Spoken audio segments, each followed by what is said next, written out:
Hi, everybody. Thank you to all of you for being here, and I'm sorry to interrupt all your conversations.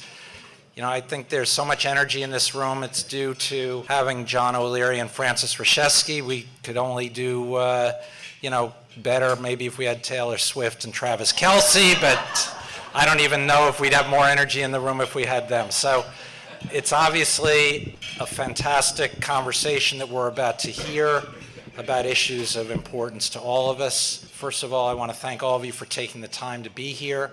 I see a lot of old friends, but also some new faces. As you all know, I think, Our Energy Policy is a nonprofit organization that is nonpartisan, but is dedicated to bringing people together to address the challenging energy issues of our time. And we have a very ambitious agenda for this year, which I'll get into in a second, but we look forward to working with each and every one of you in this room on that. In fact, I'm also very pleased to welcome a number of our board members here. Jay Warren Klein is here, Stephen Birkenfeld, Bob Cattell, Kate Fruscher, and of course our moderator for today, Frances Resheske. So maybe a hand for our board members if we could.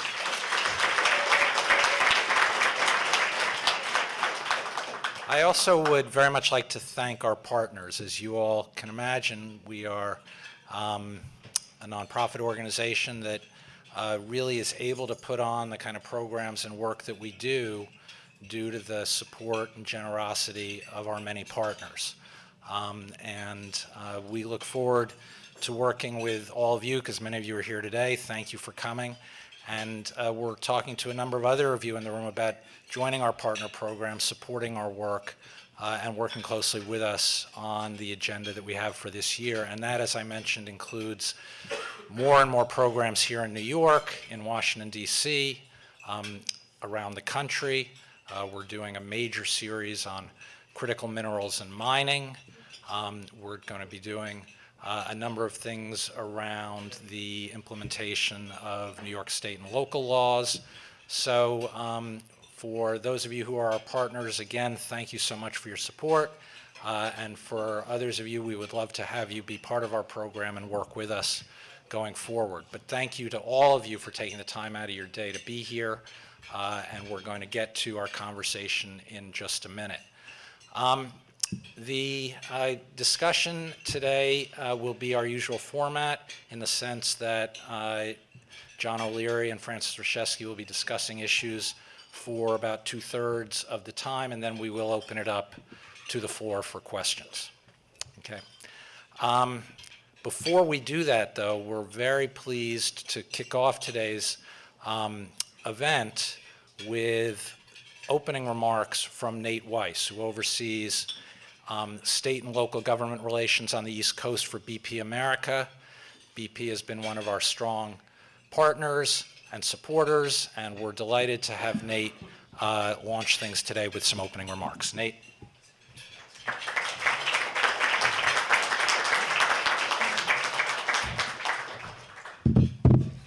Good afternoon, everyone. First would just like to thank Bill, Jordan, Carolyn, everyone else at Our Energy Policy for putting together this event.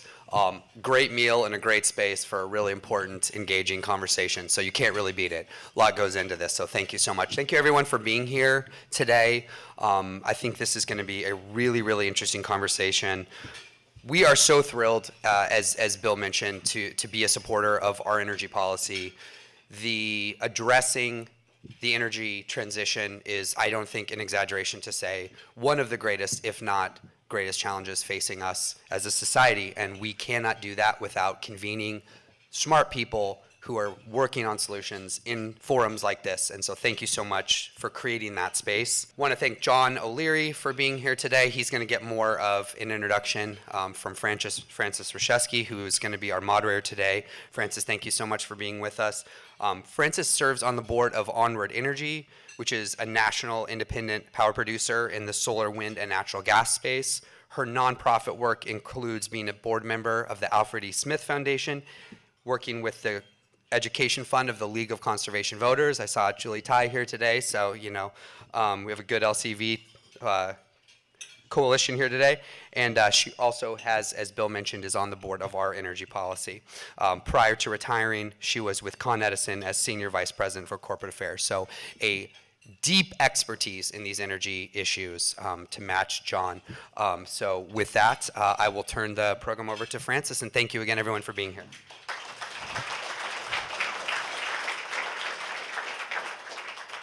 Hi, everybody. Good to see you all. What a great crowd. Thanks for coming out today. And it is my pleasure to introduce John O'Leary, who is the Deputy Secretary for Energy in the Office of Governor Kathy Hochul. John oversees New York's portfolio of energy, including the Department of Public Service, NYSERDA, the Port Authority, not the Port Authority, the NYPA, the Green Bank, the Canal Corporation, and LIPA. He's responsible for implementing Governor Hochul's comprehensive energy and climate leadership strategy. Prior to joining the governor's office, John led strategy and market development for Alpha Structure, a joint venture of the Carlyle Group and Schneider Electric, focused on advanced on-site clean energy infrastructure projects. And prior to that, John served as a senior policy advisor for energy and finance for New York State, where he worked on electric utility regulatory reform and policy initiatives to accelerate clean energy deployment with increased private investment. We are very honored and lucky to have John with us today, and I look forward to our conversation.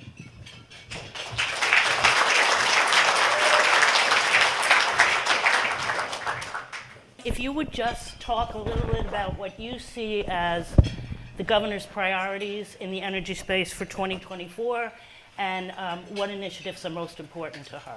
Thank you so much, Frances. Can everyone hear me okay? Great. Well, let me just say thank you all so much for being here. It's just an absolute pleasure to see so many familiar faces and so many folks doing such critical work in New York and beyond on clean energy and climate action. So you asked about the governor's priorities for the coming year. What we're looking at is a new set of initiatives, legislative proposals, and programs that are looking to continue to implement climate action, advance the objectives of the Climate Leadership and Community Protection Act, and ultimately foster the energy transition in the state, underpinned by a set of guiding principles or pillars. And I like to think of those in kind of 5 categories. The first, of course, is decarbonization. We have the emissions reduction requirements set in the state law. But shortly, following that is our commitment to energy affordability. That's vital to everything that we're doing and is critical both for consumers as well as economic development and competitiveness. The third is the reliability of our energy system and ensuring that that's not compromised and continues to be held at a high standard as we make the energy transition. And fourth and fifth are capturing that economic development prize that can come along with the clean energy transition. And finally, a focus on environmental justice and righting the past environmental wrongs that we know have happened too frequently. So those principles create the framework for the governor's action. And then, of course, in this year's State of the State and executive budget, there's a set of new proposals that I referenced, most notably the RAPID Act, which is a transmission permitting reform proposal that we're very excited about, as well as the Affordable Gas Transition Act, so a legislative proposal there looking at how we can have a managed, affordable, and effective transition away from increased dependence on fossil fuels and natural gas towards more clean energy solutions. So that just gives you a flavor of what we're looking at over the coming year.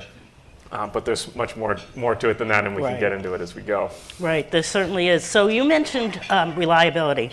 Let's talk about that for a little while. Everybody in this room knows how important reliability is, but many people who aren't paying attention to energy issues aren't really focused on reliability unless they don't have it, right?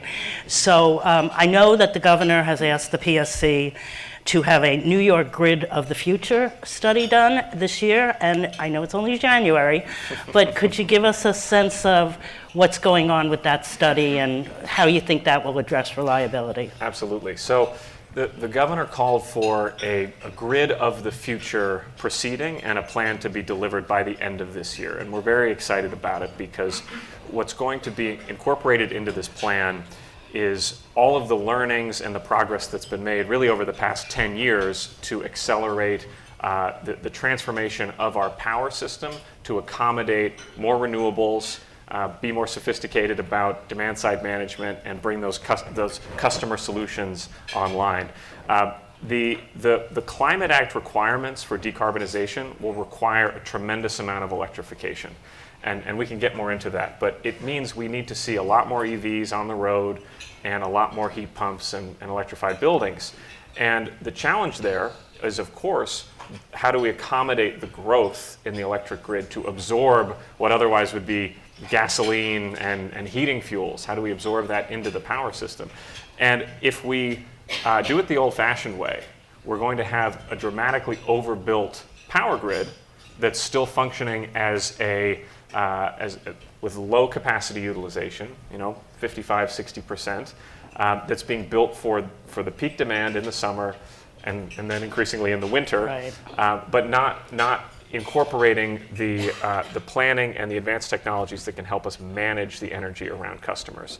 So we know, for example, for electric vehicles, if we implement managed charging at scale, the savings for customers over this period of time will go into the tens of billions. Because rather than just building for a peak, we can have managed charging, ensure that the EV charging is taking place overnight in those periods of lower demand, and the savings that will be recognized sort of across the utility and across the service territory and for all customers will run into the billions. The same is true for electrification of buildings, where that demand will come online in the winter, which typically now is not the peak season.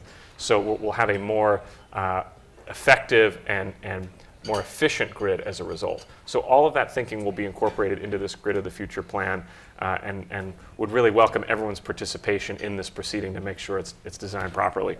And you think it'll be done this year? That's what the governor signed us up for. So we will be delivering it by the end of the year. Okay. So you mentioned decarbonization a few times. Aggressive goals, are they realistic? Can we do it?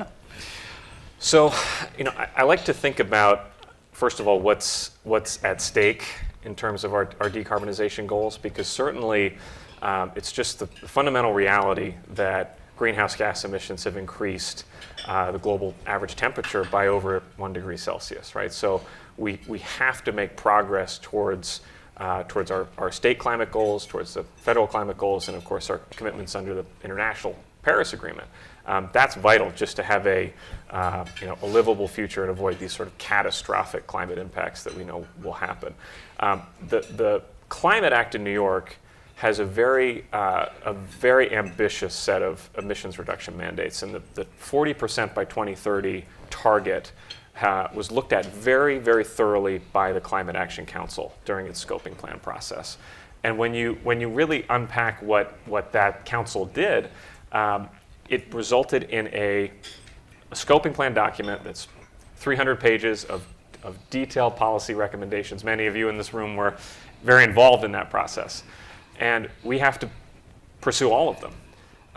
But what it means in terms of market transformation is really interesting, because to hit the 40 by 30 emissions reduction goals, we know that equates to something like 90% of new vehicle sales statewide being electric cars by 2030, and 2 million fully electrified homes by 2030. So when you think about where we are today relative to achieving those levels of consumer adoption by 2030, that's a staggering amount of work that the state has cut out for it. So we know that that's ambitious when we think about it in terms of consumer adoption. We are pressing on all fronts to make that happen. And the progress is shown in things like the All-Electric New Construction Act that was passed last year, the Affordable Gas Transition Act that the governor is proposing this year, and then all of the things that the state agencies are doing and the private sector is doing to deploy these types of clean energy technologies and decarbonize buildings, deploy EVs, and of course achieve our renewable energy targets as well. Where are we with EVs, with people buying EVs, with the charging station infrastructure? How's that going in the state? We have a number of markets in New York that are strong. Long Island has the most EV adoption. The charging infrastructure is being supported by a number of different means. Through the PSC, there's the light duty make ready proceeding and the medium and heavy duty make ready proceeding, deploying really hundreds of millions of dollars supporting that charging infrastructure build out. At DEC, there are regulatory processes underway. Advanced clean cars as an example, advanced clean trucks as another. So modeling on that, the California model, California regulations that are accelerating EV market penetration. I think in terms of the core of it, which is what is the percentage of new car sales today that are EVs or plug-in hybrids, it's still fairly low. I think it's relatively lower compared to where we would want it to be. But we know that over time, and this is also driven by the OEMs themselves bringing more EVs online, that we'll continue to see increased adoption. Okay, let's go to wind and solar. Again, really aggressive goals. The years are passing and we're getting close to the goals. Where are we with that? What have we accomplished, both in wind and solar? And what do you see? Some people are talking about obstacles to meeting the goals, but how do you think we're doing?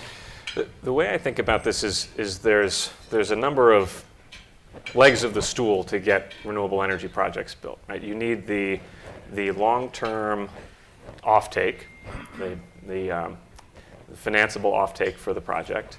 That's one.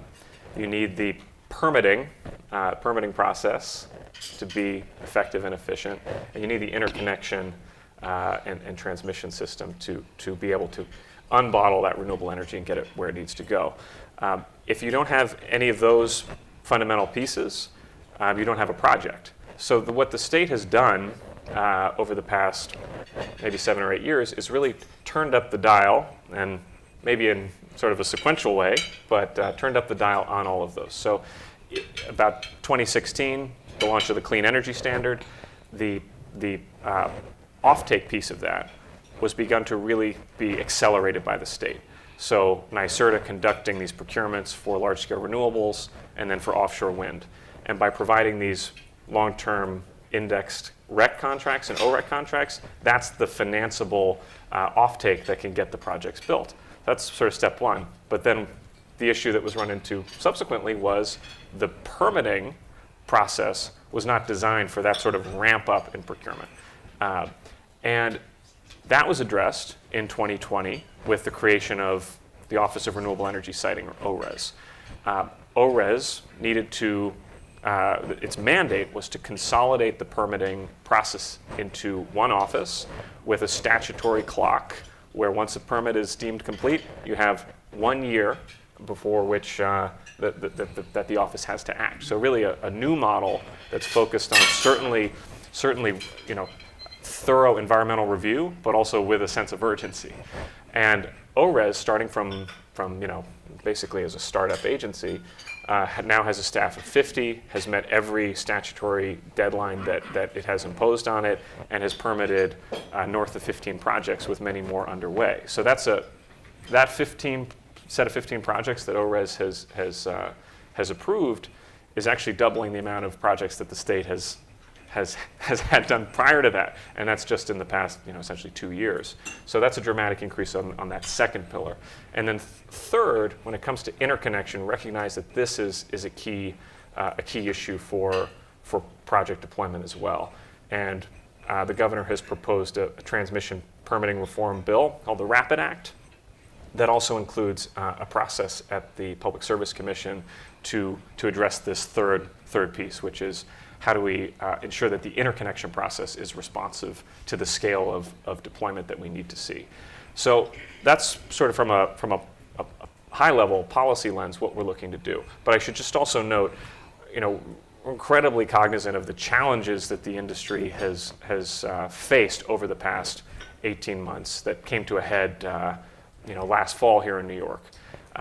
Recognize that inflation, supply chain issues, and of course interest rates impacted the viability of projects that had been awarded in prior solicitations. And of course, as everyone knows, the industry, offshore wind and land-based industry, petitioned the PSC for non-competitive amendments to those contracts. And that was rejected by the PSC. But what the governor did in response to that was launched these accelerated procurement processes.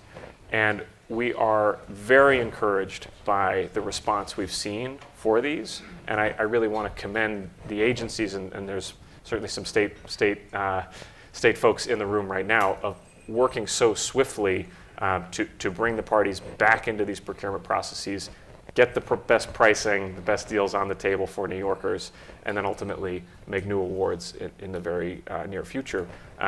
That's all intended to keep up the momentum while also preserving the integrity of the competitive process that's just fundamental to ensuring that we get the best deal for New Yorkers as we try to bring these projects online. What's the timing for the new awards?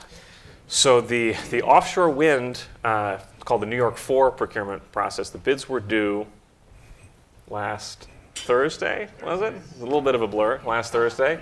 And the NYSERDA has committed to the awards being out by, I believe it's the end of February. Okay. So this for offshore wind, we'll have some news in very short order. For the Tier 1 projects, the land-based wind and solar, that'll be on a slightly longer time horizon, only because the volume of projects is so much greater. You're talking about dozens and dozens of projects that are participating in this reset process, and so we'll be looking at the spring, but working closely with the renewable energy industry to help ensure that that there's as minimal attrition as possible and keep moving forward. Right. Could you talk a little bit more about the governor's Rapid Act Sure. proposal? I mean, we all know that permitting greatly increases the life of getting a project online, whether it's wind or solar or transmission, and I know she's really trying to put some reforms in place there. Yes. So I talked a little bit before about ORES, Office of Renewable Energy Siting, and the acceleration, the progress that's resulting in. We're looking to build upon and expand upon that success. So the governor's proposed a permitting reform piece of legislation. It's called the Rapid Act, that would do a few things. It would apply some of those lessons from ORES to the transmission process, namely that there would be a statutory clock on the transmission permitting process, so it can't sort of drag on. Once an application is complete, we'd have that clock in place, and it would also consolidate those functions within this expanded ORES office, which would then live within the Department of Public Service. So getting some synergies in terms of our state agency operations. We're excited about it because it is absolutely critical to build out transmission to meet our goals. And that helps in terms of the reliability of the system. It helps unbottle renewables and drive down costs. And of course, we need it to reach our goals. So we're indeed excited about the Rapid Act. That's great. So you mentioned transmission. Let's talk about that a little bit. I know there are a few approved projects already, and the timing on that. And then what do you see? What else is needed? Because I think a lot of transmission needs to be built in this country. So what do you see in the state? Absolutely. So I'll briefly talk about 3 different transmission-related initiatives that are underway. First of all, the Tier 4 procurement process within the Clean Energy Standard is one that is yielding some great results. The governor announced these awards now about 2 years ago for 2 clean energy transmission mega projects. Champlain Hudson Power Express is under construction now and anticipated to be in service in early 2026. And of course, Clean Path New York is also awarded and on a slightly longer time frame. But those 2 projects would build very extensive transmission that would bring renewable power into the downstate region, into the city, into where we have a very fossil-intensive grid today, and need those clean energy alternatives to be brought. So that's one transmission initiative that's taking place. The second is through the public policy transmission need process, and that involves the federal government through FERC and FERC Order 1000, and then the Public Service Commission at the state level. And of course, Frances, I know that you're heavily involved in this as well. So the results from that PPTN process include the Propel New York project, which is focused in western Long Island, Suffolk County. And the purpose of that project is to help unbottle the renewable energy and the offshore wind that we're anticipating to come online and be injected into Long Island and help that renewable power get where it needs to go. And we're expecting another PPTN process to get underway looking at the New York City area as well. So that's in the near future. And then thirdly, we also recognize the need for local transmission upgrades. And last year, as an example, the Public Service Commission authorized 62 local transmission upgrades, over $4 billion of projects across the major investor-owned utilities in the state. And again, those projects deliver all the benefits I talked about: affordability, reliability, unbottling renewables, and helping us meet our targets. So you can see there's a lot of transmission development underway through various channels, and this permitting reform process will ensure that those projects get built in a timely way and that we can keep tracking towards the objectives we have. Interconnection, you mentioned reforms. What's going on there now before any reforms? Is there still a long queue, and how's that going? Yes, of course. So interconnection is a critical issue both on the bulk side, so for large-scale renewables interconnecting into the grid, and on the distributed side for DER and behind-the-meter resources. To me, the issue of transmission and interconnection is fundamentally linked, because you need to have that capacity in the bulk system for those renewable energy projects to interconnect into. We work closely with the NYISO on the progress they're making to accelerate the interconnection process. And it's technical work, right? They have made concrete steps in terms of simplifying and streamlining the process, but frankly, I think there's more work that needs to be done, and we're in touch with them on a regular basis to keep pushing that forward, and certainly would welcome input from folks in this room how we can keep up that progress. On the distributed side, that goes to this requirement in the Governor's Rapid Act, where the PSC would open a proceeding looking at improvements that can be made to the interconnection process for DERs. So that's also going to be on the table for some acceleration as well. Great, that's great. Okay, let's switch to gas. Okay. Natural gas is big supplier in the state, not much in the way of coal or nuclear, so natural gas has a presence. What do you see there? What's the future of natural gas? What do you see as a transition period? Absolutely. So, of course, natural gas today, plays a significant role in both the power generation in the state, as well as a heating fuel, and the local distribution systems that are owned by the utilities that provide natural gas for home heating. To meet the emissions reduction objectives that we have, there's no question that we need to move away from all fossil fuels, including natural gas. So the challenge before us is, how do we do that in a way that achieves those objectives that I mentioned before? Swiftly decarbonizing towards those goals that we have in statute, ensuring the reliability of the system is not compromised, and protecting affordability in the process. All of that needs to happen simultaneously, and state regulators, state agencies are focused on those priorities. The governor's proposal this year in the Affordable Gas Transition Act is central to making that happen, particularly on the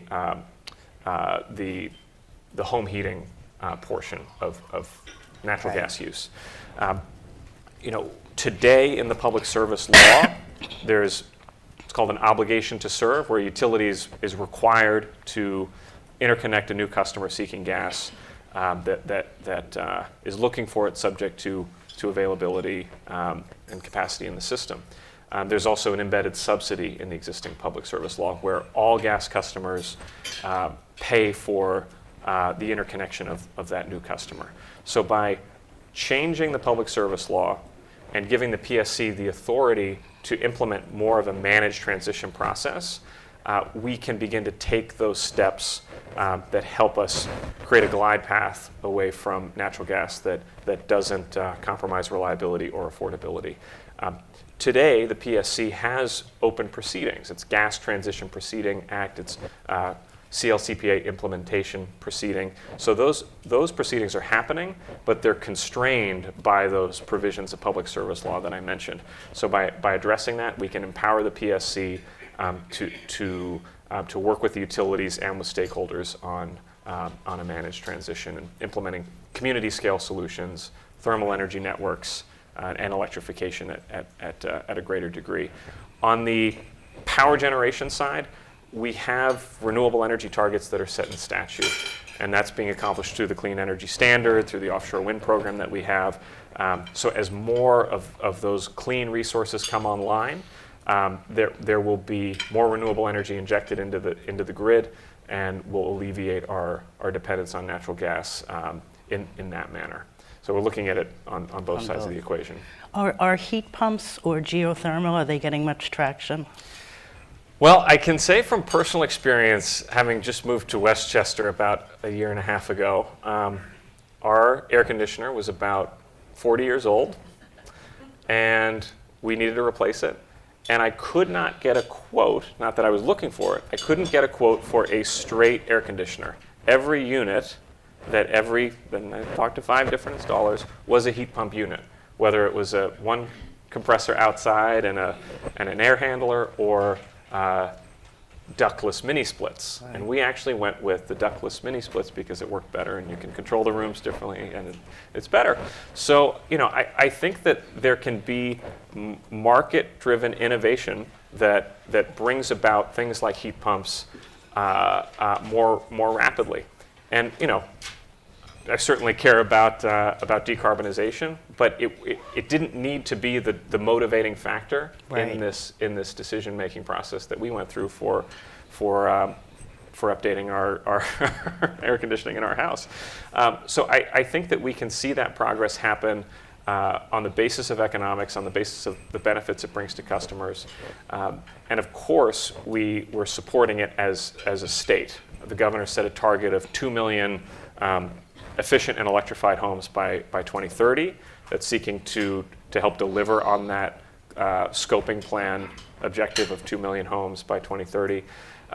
There's programs through the utilities, of course, through the federal government, the Inflation Reduction Act. There's also tax credits and other benefits to help drive that adoption and move the market at scale in the direction of heat pumps. And I'd also just note, energy efficiency upgrades, building envelope upgrades, is also key to greater heat pump adoption and managing the energy consumption from electrified heat. Right. Could you talk more about that? Energy efficiency is so important, right? I mean, if we don't use it, we don't have to conserve it, right? So what's going on in that space? Absolutely. I think that energy efficiency tends to get a little bit less attention because it's less tangible, right? It's hard to hold it up as an accomplishment in the same way you can do that with an offshore wind farm or a transmission line or something to that effect. But without a dramatic increase in the scale of energy efficiency, we can't reach our goals. It tends to be the lowest hanging fruit in terms of that marginal cost of abatement curve that we look at. You can save money right away from implementing energy efficiency measures in your home. So that, coupled with things like electrification, heat pump adoption, is really key. An area where we're leaning in, and there needs to be more work, is around the business models that can support the adoption of greater energy efficiency at scale. And the governor, in her State of the State, took a step forward on that. We're working carefully and closely with a number of third-party energy efficiency providers, looking at things like efficiency as a resource, and flexibility as a resource, where we can value the benefit to the grid that comes along with deploying energy efficiency at scale. If you can do enough energy efficiency in a community and that avoids costly infrastructure investment in the grid and manage peak load, that could be a meaningful benefit that should be shared with customers and part of the economics that they see when they're adopting those energy efficiency measures. So this has its deep roots in New York State energy policy, as you all know, and we're looking to continue pressing that forward in the coming year. So talking about cost, you mentioned saving money, you mentioned the IRA. These projects are very expensive. Do you see New York State getting money from the IRA? Is there much opportunity there? Absolutely. When the IRA first passed, the White House put out state fact sheets that included what they anticipated could be the share of benefits from the formula funds and the competitive awards and the tax credits that each state would see. And their estimate was that New York State's benefit could be something on the order of $35 billion. When we had our teams look at it, we came away with a different number, which is more like, at the time, maybe $70 billion, because of the pace at which we're looking to drive the conversion to EVs, heat pumps, clean energy. So the faster we move, the greater the benefit we can realize from the IRA. It's of course always going to be the case that the federal or state government will never be able to fully finance the transition to clean energy. It's critical that tax credits, state grants are targeted in ways that can crowd in more investment into these clean energy solutions. So the full investment in an EV might be $40,000, but if a $3,000 tax credit can help get that over the line for a consumer, then you have a $40,000 investment in a clean energy solution that's going to save a lot of carbon. A small portion of that is the public dollar, and a much larger portion of that is the private investment. And that's true as well for large-scale renewables or other things that are sort of right at that cusp of being fully financeable on simply a private basis. So when we talk about the $35 or $70 billion of IRA funding, as well as the programs and policies that the state has, we look at it through that lens. How can we use those public resources to mobilize as much private capital as we can? And how is that going? Like, what do you see in the financial markets? Do you see private investment in this space? Absolutely. I think that there's no question that the bottleneck does not relate to the interest from capital providers and investors in deploying capital into clean energy solutions. There's enormous appetite.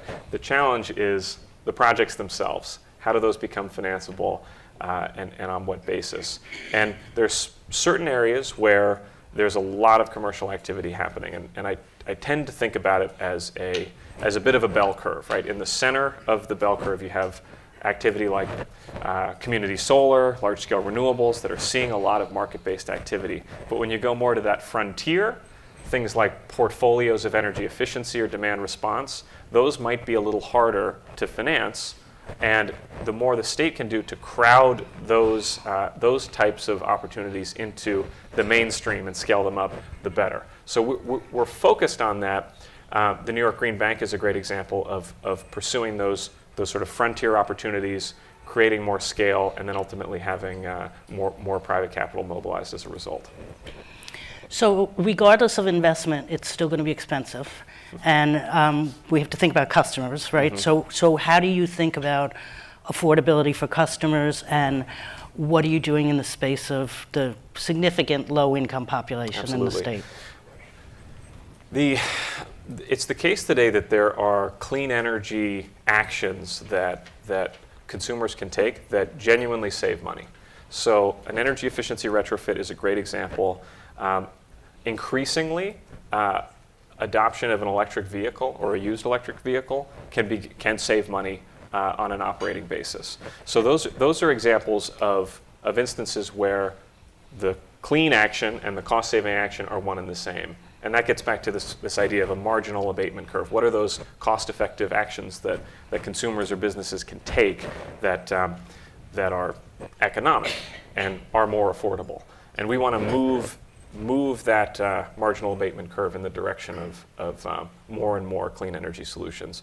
You know, there are structural things as well that we can do that get at affordability. And this gets back to the Grid of the Future proceeding that we've initiated. If we simply continue to build out the power system under the status quo, we'll continue to have an overbuilt system that's designed for the peak, and we'll have to deploy billions more into that infrastructure, and it will continue to be inefficient.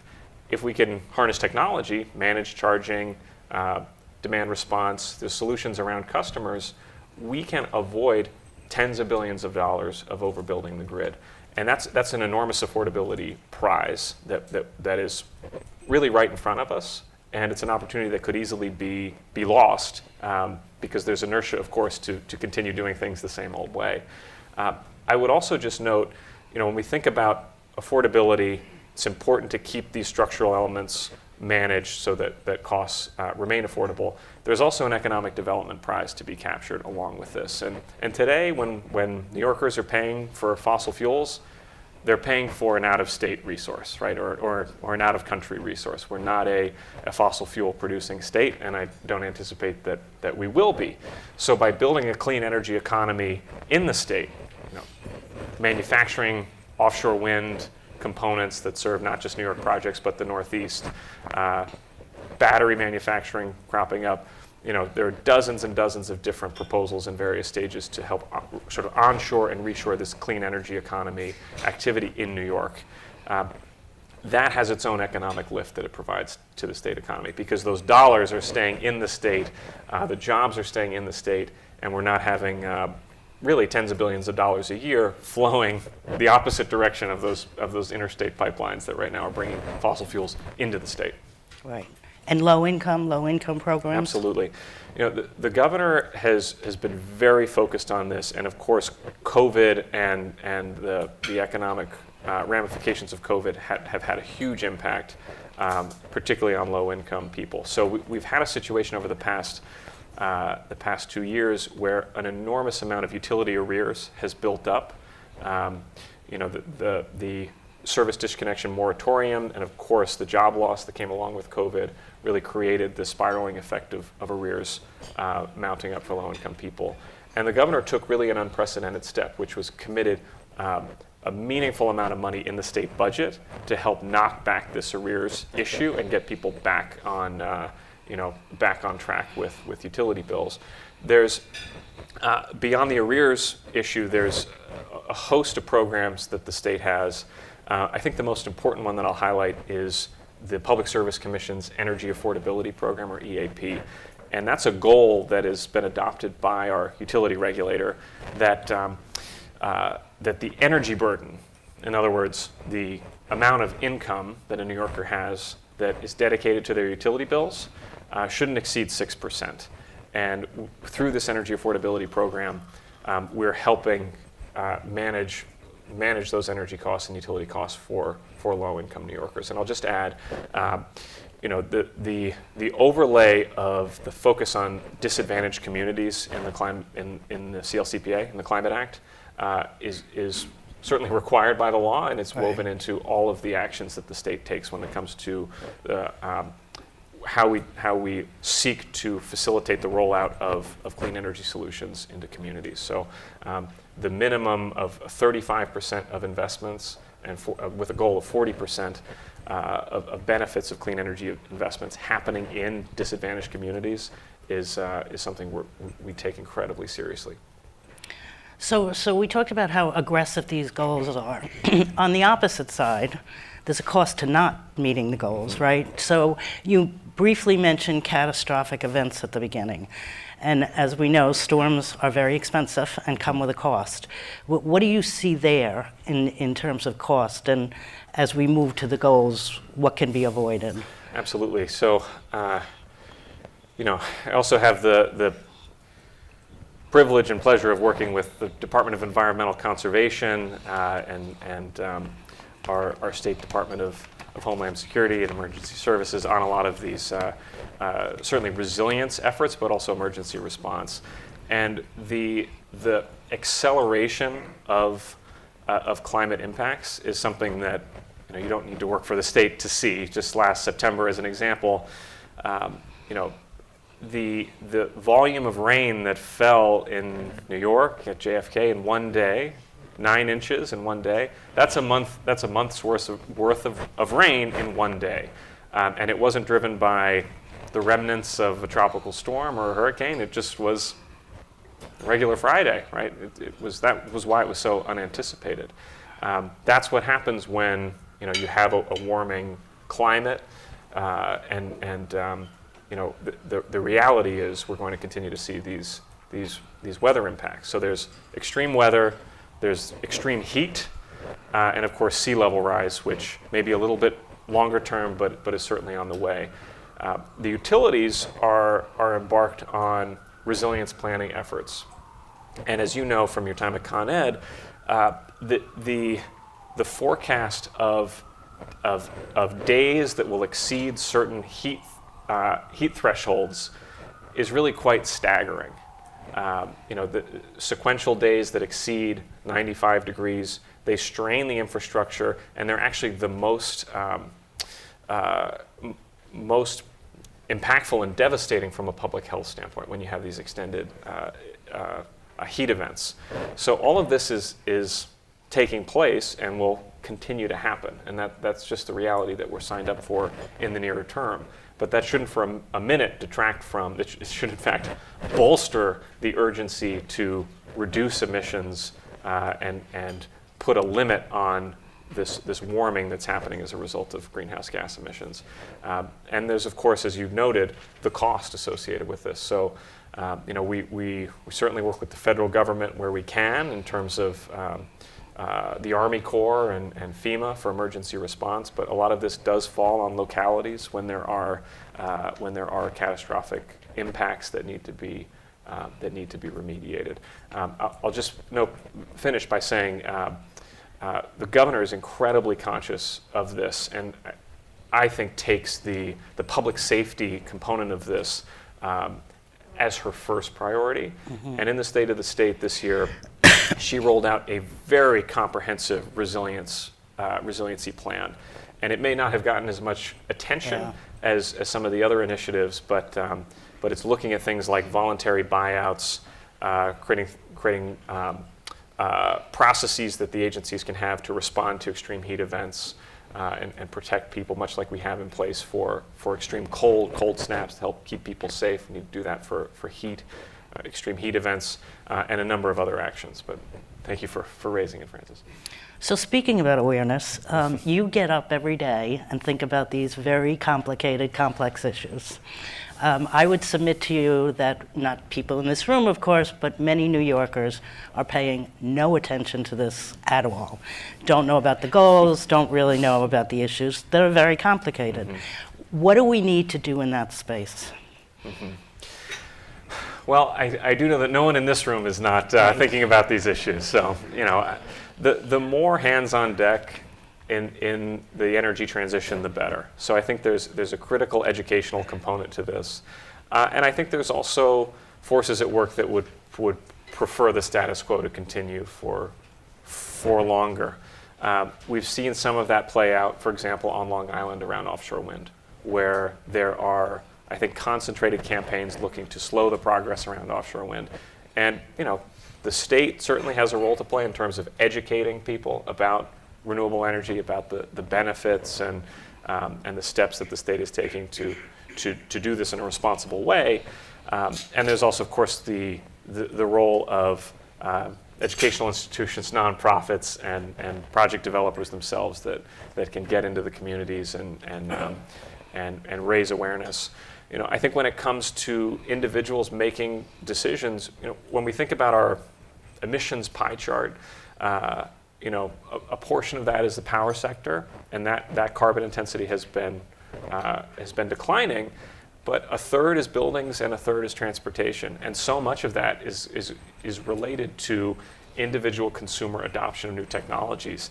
EVs, and heat pumps. And those will be millions and millions of different consumer decisions that happen to get at those emissions reductions. So people need to be aware, certainly, that that their decision making can have an impact, and that when a car, or in my case an HVAC, reaches the end of its useful life, that you can make an important decision that doesn't lock in another 10, 15 years of pollution, but that there's a clean alternative that that is in many cases cost saving as well. Right.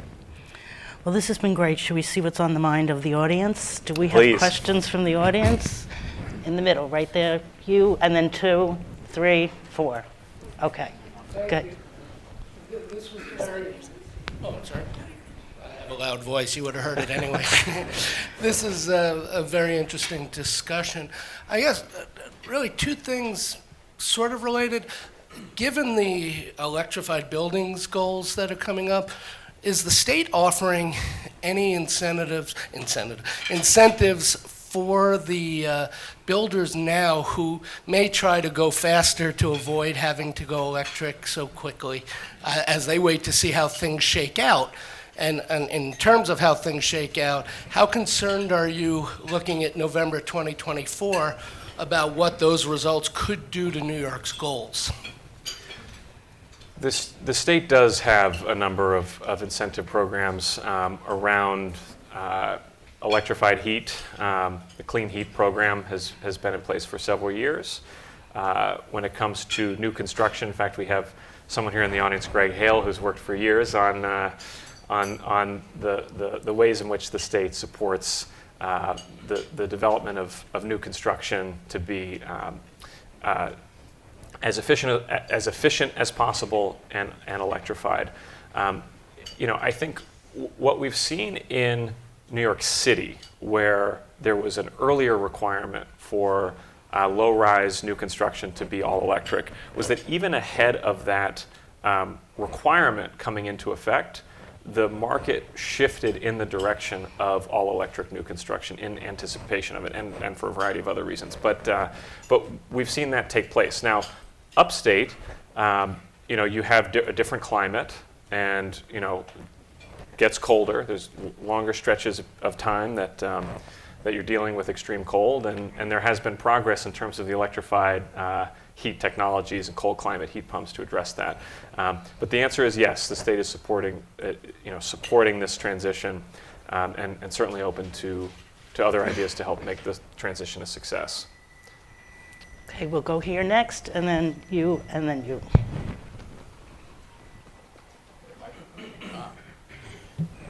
Thank you very much. I'm not going to take the same rosy picture that you have presented.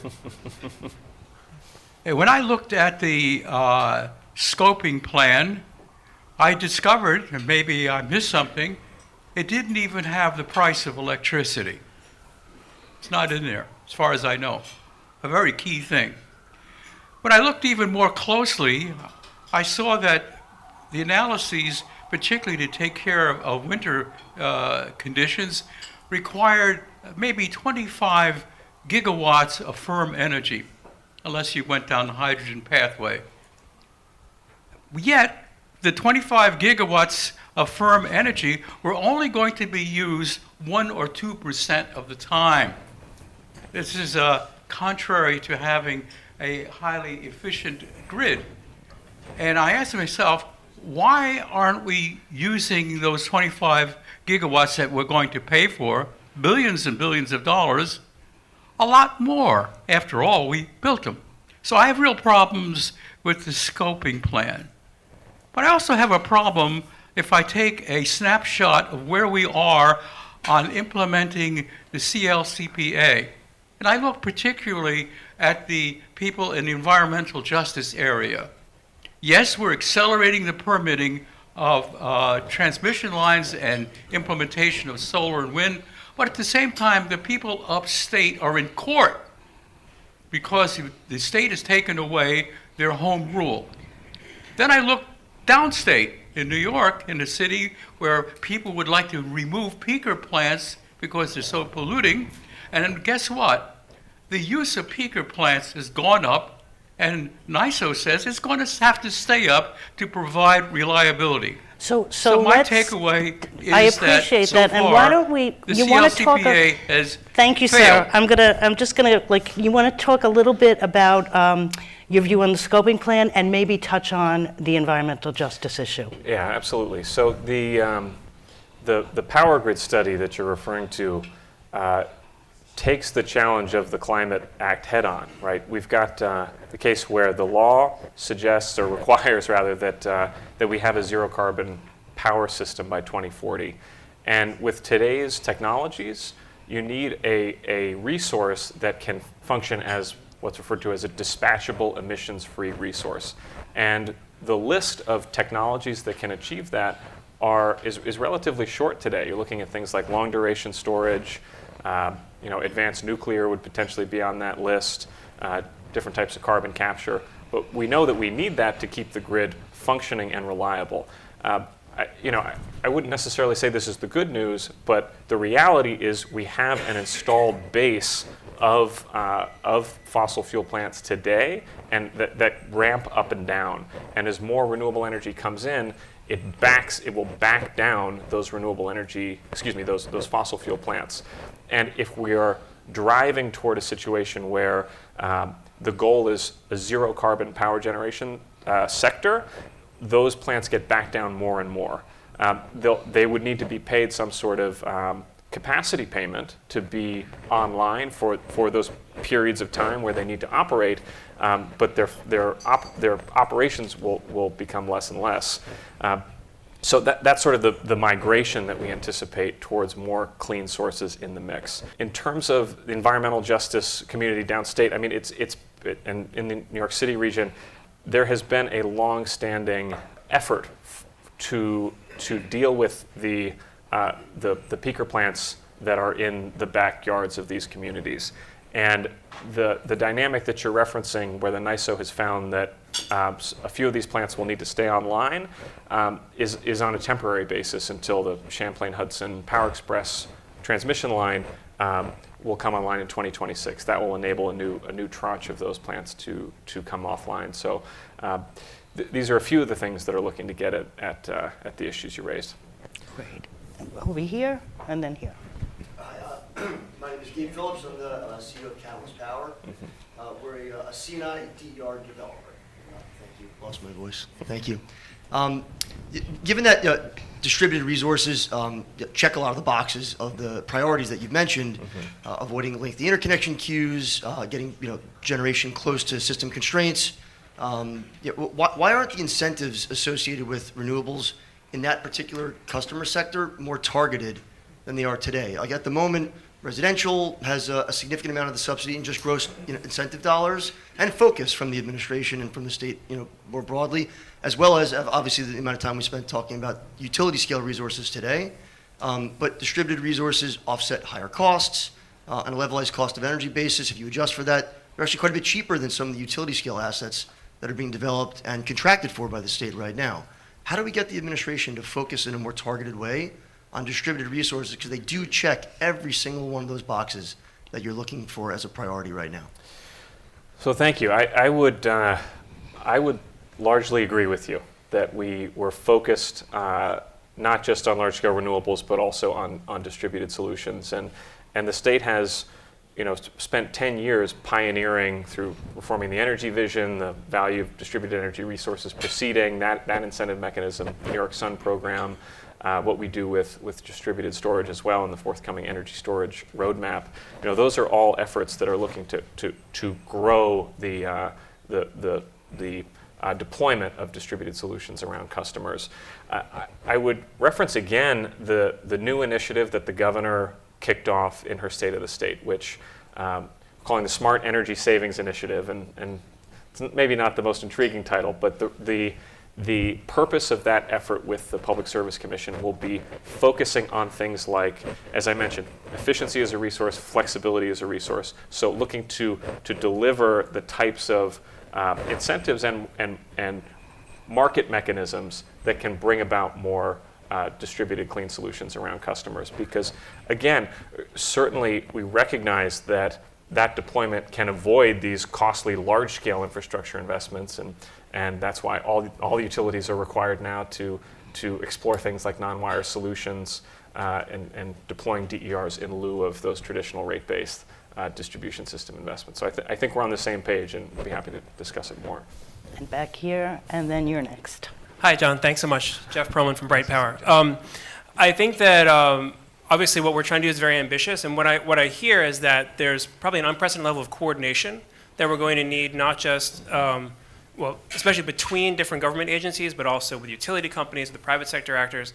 You were mentioning the transmission lines. Like obviously, you can't put transmission lines somewhere where there's going to be a resiliency issue in a couple of years, right? That kind of thing. And so I guess I'm wondering which of those areas of coordination, housing agencies, energy agencies, right, utility companies with and like understanding the utility company infrastructure, where it's failing, where we need to make investments and make those investments so that they're in line with where we need to be for the grid of the future, and not kind of waste the opportunity of like doing things the way we were doing them today.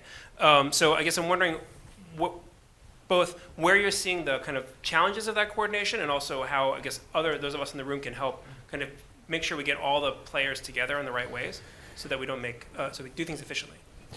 Thank you, Jeff. So I think that two of the very important forums where some of these issues can be worked through would be this Grid of the Future proceeding that we're kicking off, as well as the coordinated grid planning process that was launched recently. So both of these are intended to look at these issues holistically and less on a siloed basis than perhaps has been done in the past. I also think that our steps to take the Office of Renewable Energy Siting and integrate it within DPS will provide some opportunity for synergy and avoid siloing when it comes to both the transmission and renewables permitting process. And then I also think there's a critical role for the NISO to be engaged in these discussions, and they are and will continue to be in both the processes that I mentioned. But that's not to say that there shouldn't be additional convening and dialogue outside these sort of state processes, and I think that this is an example of a place where that can happen, and if there are ways in which we can do more to sort of foster and facilitate that dialogue, I'm certainly open to it, because this is not a government alone problem. It requires everyone at the table and the private sector to be fully engaged and mobilized.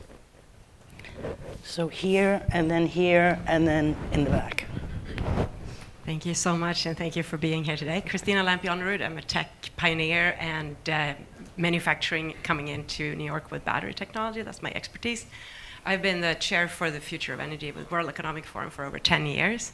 And I'd like to ask you how you think about consumer and citizen engagement. One, for EVs, are you involved in toll differentiation, parking differentiation, and the small fees associated with EVs? And with battery installations in homes, can we simplify the code so that we make them basically virtual power plants? And there is a huge New York and US component in this as well. So thank you. Absolutely, and thank you. So in terms of the EV space, we have in New York the Drive Clean Electric rebate, which provides an incentive, a point of sale incentive for EV purchases. That's now further augmented by the IRA continuation of EV rebates. There are steps that the state has taken, that DEC, for example, has taken in terms of giving EVs access to a clean vehicle pass, for example, to use high occupancy vehicle lanes. So that's something that the state has taken up. And in the scoping plan, there are additional recommendations, things like fee baits and other means that can continue to promote and sort of move the needle in the direction of EV adoption. So we are focused on those, but I think that there's more that can be done. In terms of residential storage deployment, in our forthcoming energy storage roadmap, residential storage is a key piece of that. We have the residential storage component of that, it's called retail, which is sort of more commercial retail storage, as well as the bulk storage, 3 planks of that roadmap. And we're very cognizant of the permitting and fire issues around it. And we've unfortunately had a situation in New York where several utility scale batteries have had fires over the past year or so. And I think globally there may have been 6 large-scale battery fires in the past 2 years. Many more. Okay, well. We bring a technology that is non-exploding and non-cascading fire right here. So if it can be helpful, then Sure. Absolutely, and I think in the city of New York, the FDNY has been engaged on battery permitting for quite some time, and I think if there are best practices that can be applied from other cities that have had more deployment than New York has to date, we'd be welcome to helping foster that dialogue, recognizing, of course, that a lot of these fire department and code decisions do have a local, are at the local level. So we're nearing the end of time, but let's take this question here. Thank you. John, Frances, really enjoying this conversation. I'm Noah Ginsberg with the New York Solar Energy Industries Association. And John, really appreciated what you were saying about kind of the 3 legs fundamentally for the economics of solar projects. And you talked about permitting, interconnection, and compensation as the 3 things, and what the state has done for large-scale renewables. I'm curious, for community solar, which is really New York's clean energy success story, we have more community solar in New York State than any other state in the whole country. Not only is that clean energy, it's also delivering direct bill savings to low-income New Yorkers. I'm curious if you think there's an opportunity for siting reform for community solar, which is still permitted locally and isn't under the purview of ORES. Thank you, and I appreciate the question. I think the governor and the administration will certainly look at any legislative proposals that gain momentum in the House and in the houses. And that what we've put forward in the executive budget does not include that at the moment.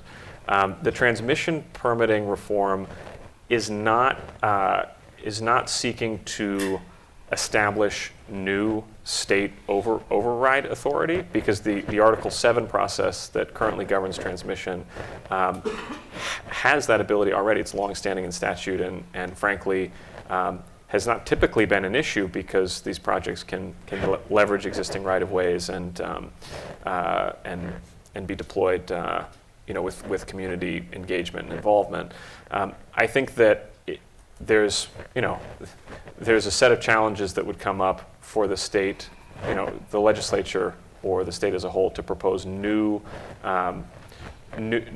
authority, as was the case in 2020 with the establishment of ORES. But again, we're always looking at opportunities to continue to make more progress, and appreciate you putting me on the spot there now. And our last question was over here. Hi, I'm Len Rodberg with Nuclear New York, which advocates, we've met with you, which advocates for nuclear, part of the decarbonization plan we need. The PSC ran a technical conference last month which showed that there's a large gap if the electrification you're talking about in EVs and buildings goes on, between the load we'll face by 2040 and what the solar and wind in the scoping plan will supply. Is the state developing a plan to fill that gap? And will new nuclear, which is the only thing that can do it at scale, be part of it? Well, thank you. I think that the 0 by 40 proceeding, which was the context for that technical conference, and that process will continue to unpack that exact question. We of course have a fleet of upstate nuclear power plants today that the state has been supportive of, and in fact has intervened to continue to ensure that their operations have continued. I think when it comes to the question of new nuclear in the state, it goes to the question of social license and community acceptance. And I would venture to say that there are probably communities around the state that may have infrastructure that is mothballed or retired power plants, fossil power plants that have transmission infrastructure, that may welcome something like new nuclear in their community. I think that there's potential for that. And I think that it's worth exploring, but I think that embarking on that process will have to be very deliberative, and the 0 by 40 process is the venue for it at the moment. Thanks, John. I'm sorry that we have to cut it there because we owe to all of you as well as to our guests to get out promptly, but can we have a hand for John and for Frances?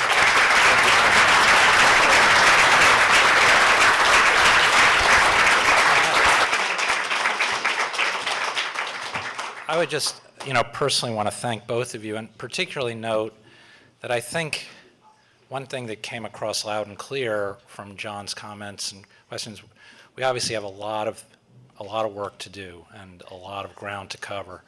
But the openness to new ideas and to working together came across loud and clear, and I think that's really a message for all of us. It's certainly what we at OEP believe is the only way we're going to accomplish the kinds of things that are in front of us. So thanks to both of you for those perspectives.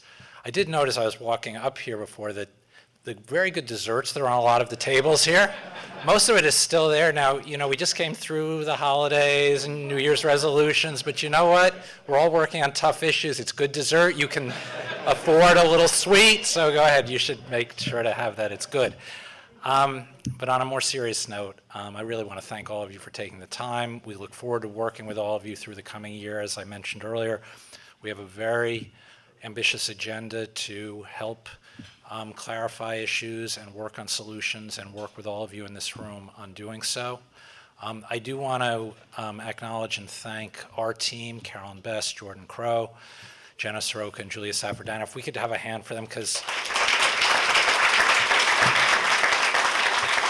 I appreciate that. Thank you, because they work very hard to help do this. And finally, particular thanks to our co-hosts today, BP America, to Nate Weiss for his opening remarks, and to all of our partners for your support, without whom we really couldn't do any of these programs that we have today and in mind for the entire year.